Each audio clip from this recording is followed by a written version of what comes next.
Selamat siang sahabat semuanya dimanapun Anda berada. Saat ini sedang dalam perjalanan menuju ke Loang, ibu kota Kecamatan Nagautun.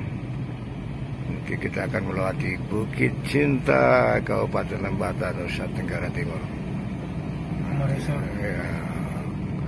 Kumaresot. Mantan Bupati ya, Kumaresot. Kita juga ini gunung. Oke, itu Kumaresot ya. Kita review pakai video aja. Resort ya. Oke, depan tuh terlihat resort Kumaresot milik Bupati Lembata yang sudah meninggal tahun yang lalu, sebelum masa jabatannya selesai. Ini Gunung Ileboleng ya, Mo? Oke, itu Gunung Ileboleng depan kita.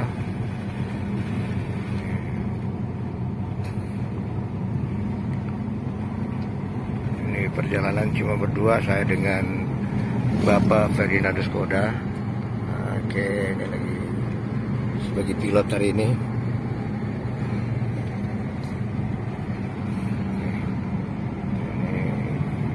Jalan ini bagus banget, mulus, dibangun oleh APBD 1 NTT. APBD 1 NTT.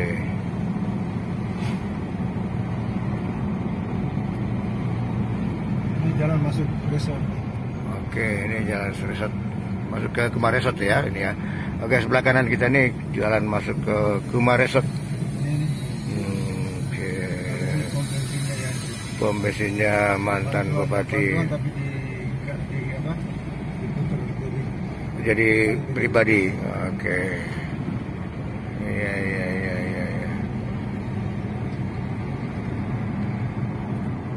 Itu bantuan dari mana pom bensin kalau bisa kayak gitu?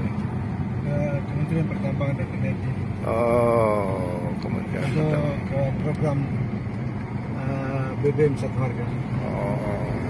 Terus kenapa bisa berubah? Program BBM Satu Harga. Oke. Tapi kenapa bisa berubah jadi milik pribadi? Nah, itu kan karena kuasanya. Oh, jadi kalau penguasa seperti itu caranya? Apakah seperti itu? Dia itu pemimpin atau penguasa? Oh, gitu. Kalau dia membuat dirinya itu pemimpin, bukan begitu. Pemimpin ya harus menjadi memayungi ataukah membuat kepentingan rakyat itu, dan juga rakyatnya bisa sejahtera. Pemimpin bisa membuat rakyatnya sejahtera, sehingga tidak heran kalau pemimpin besar Nelson Mandela, Bung Karno, Lapowensa, ya mereka itu disebut pemimpin. Mahatma Gandhi. So, masa kepemimpinan almarhum Yance ini menjabat 2 periode. Periode pertama apa saja, pembangunan hasil apa pencapaian daripada program kerjanya di periode pertama itu apa saja, kalau boleh saya tahu. Jadi bupati, ya, rakyat sangat berharap kebijakannya, termasuk kebijakan anggaran. Yang sangat penting adalah kebijakan anggaran. Ketika Pak Yance ini terpilih jadi bupati 2011, kemudian menang lagi di 2017, periode kedua, berinding programnya itu pariwisata. Tetapi dari hasil 2 periode kepemimpinan dia tidak nampak, tidak ada satupun destinasi wisata yang tumbuh dan berkembang di Lembata. Tidak ada catatan seberapa banyak turis yang datang di Lembata dalam sebulan, juga tidak bisa dibuktikan gitu. Tidak ada destinasi yang tumbuh, kemudian kuliner juga tidak bisa tumbuh, ya. Jadi apa yang bisa kita harap dari berinding pariwisata 2 periode? Jadi yang dia lakukan itu adalah dia tidak membangun rakyatnya. Dia tidak melibatkan rakyat di dalam pembangunan visi dan misinya. Kalau visi misi pariwisata ya mari ajak masyarakat untuk bangun sama-sama dengan rakyat. Ya, mestinya kan demikian. Dan bukan hanya membangun pariwisatanya, bos. Yang dibangun itu infrastrukturnya. Nah, sehingga kita bisa yakinkan orang bahwa saya bisa tiba di destinasi yang jaraknya dari kabupaten dari ibu kota kabupaten itu, katakanlah Lambalera. Orang tidak bisa sampai dengan saat ini kan dia tidak bangun Lambalera. Ya. Jadi jalan yang tidak baik, infrastruktur tidak baik, siapa yang mau datang ke sana? Oke. Nah, belum lagi dia tanya bahwa di sana kita minum air apa, di sana ada homestay, ada penginapan, saya bisa nginap 1 malam, mengambil view dan pagi hari, siang hari dan sore hari.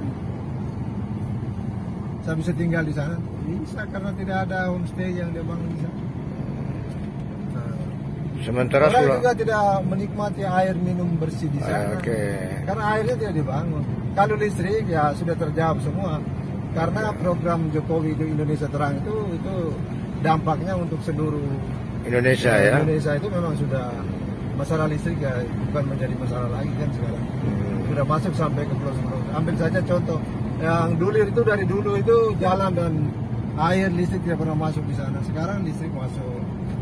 Jalan juga APBN bisa bangun dan ada aku bisa masuk di sana. Sehingga sudah dibangun semua. Jadi sebenarnya dia hanya kita hanya butuh dia punya kebijakan. Kebijakannya itu kebijakan anggaran terutama yang dibuat itu belanja publik, belanja untuk rakyat itu harus adil.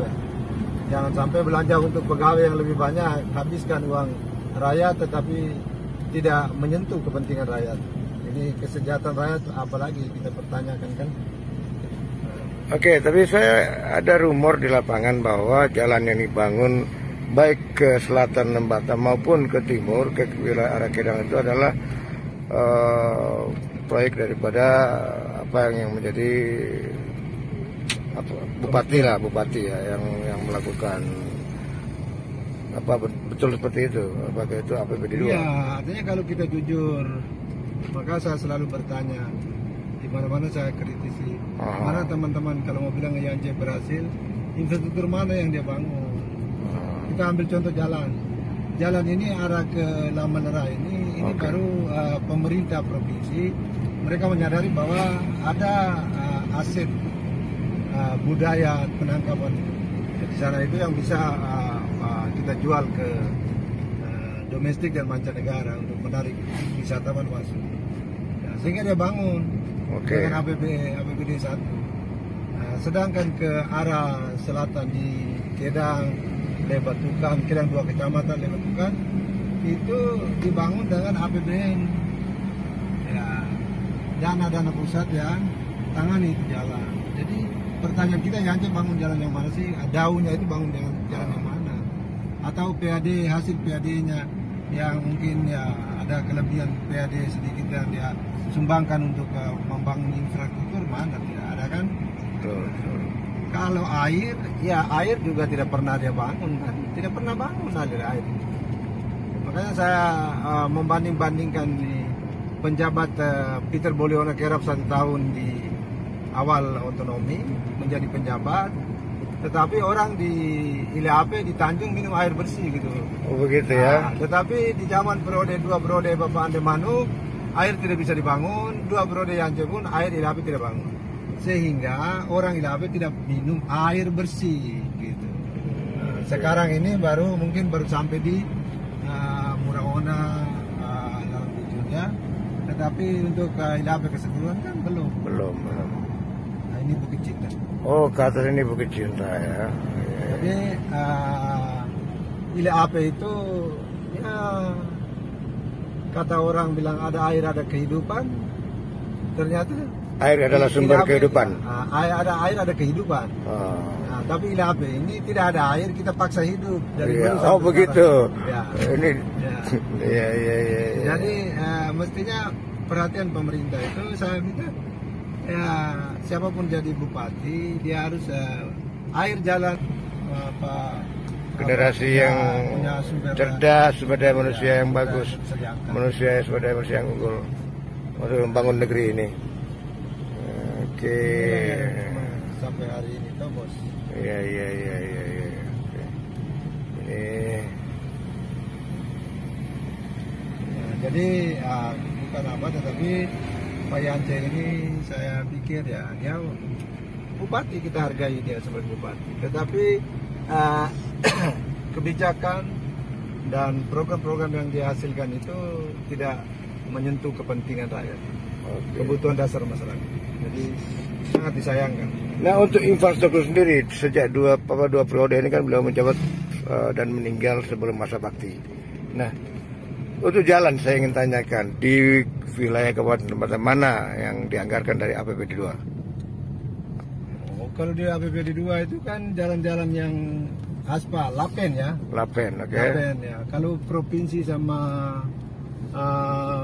APBN punya pusat itu kebanyakan hot mix. Oh. Tetapi jalan-jalan Lapen itu ya hampir tidak nampak di semua. Nah, jadi waktu semasa saya masih dinas, saya tegaskan sekali lagi untuk perencanaan, saya minta pemerintah merencanakan jalan-jalan hot mix. Percuma kita bangun Lapen aspal yang kita aspal ke depan, rusak dari belakang. Itu apa kan? Itu habis anggaran. Jadi pada prinsipnya bahwa kita mau supaya mutu jalan itu bagus, bisa dirasakan dan bisa bertahan lama oleh rakyat, daripada kita bangun bukan hot mix, tetapi kita bangun itu pakai Lapen aspal saja, pemadatan tidak jelas, akhirnya semuanya mau pasir. Belum setahun dah rusak. Belum setahun, sebulan aja sudah. Sebulan dah rusak ya. Oke. Jadi kita berharap supaya jadi pemimpin bukan dia turun urus, tetapi dia harus tegaskan kepada semua stakeholder yang punya kepentingan dalam membangun lembaga ini, para birokrasi yang dikatakan jadi PU itu juga harus tegas, pengawas pemerintah, PTT pemerintah punya ini, tenaga teknik pemerintahnya harus tegas agar supaya perencanaan juga bagus, pelaksanaan juga bagus, sehingga semuanya bisa mendapatkan hasil yang baik.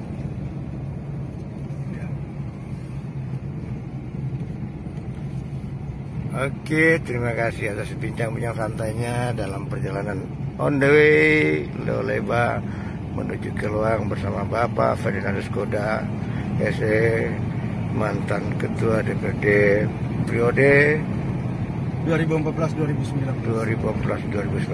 Terima kasih atas kesempatannya. Selamat siang, sampai ketemu lagi di Luang.